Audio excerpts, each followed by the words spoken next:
Operation soon to be RN, Sarah Harrington, logging in. What is evidence-based practice? It's the use of information from research and other sources to determine safe and effective nursing care with the goal of improving patient care and outcomes.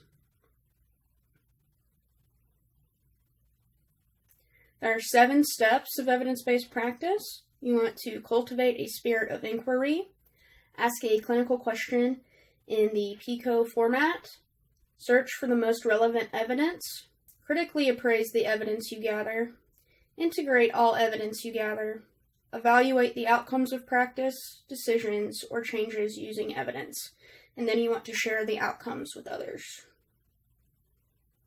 So what is PICO? Oops, not margaritas.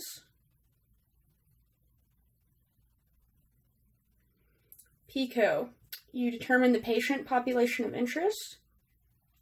You determine the intervention of interest, the comparison of interest, your outcome, and the amount of time it'll take to implement. So our operation objective is going to be evidence-based care. And there's 2 ways in which we come about determining evidence-based practice. You use quantitative research, which is essentially a method that emphasizes objective measurements using the statistical, mathematical, or numerical analysis of data collected. So it's using research that you can assign a number to. And you have qualitative research, which is used to gain an understanding of underlying reasons, opinions, and motivations as to why things are happening. Within evidence-based care, we have 3 results that we're looking for. You want to improve quality, safety, and patient outcomes. You want to increase nurse satisfaction, so no nurses strikes. And you want to reduce costs, because hospital administrators love to save money. So when it comes to evidence-based practice, our information typically comes from nursing research articles, which that includes, you're going to have a title. It's going to have the authors, so who's written it.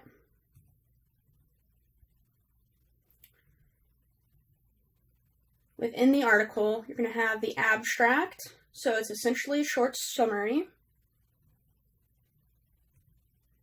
It's going to give us the purpose or objective.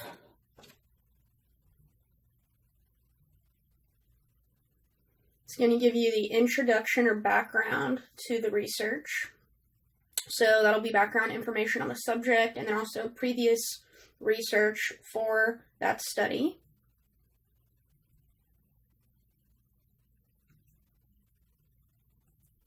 You're going to have methods or methodology. So it's how the research was conducted. It's going to give you the results, so the data that the research determined. And you're going to have a discussion in conclusion. So it's going to be analysis of what happened and then directions for further research.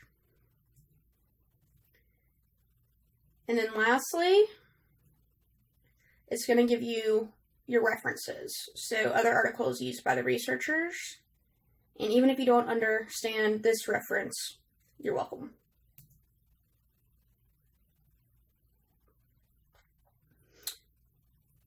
So a current example of evidence-based change in institutions is hospitals are now starting to be okay with using and giving oxygen to patients who have COPD. Previously, it was a huge no-no and considered extremely negative to let patients with COPD, to have them be on oxygen. But based on studies that started in the UK, more and more hospitals in the US are starting to implement oxygenizing patients who have COPD.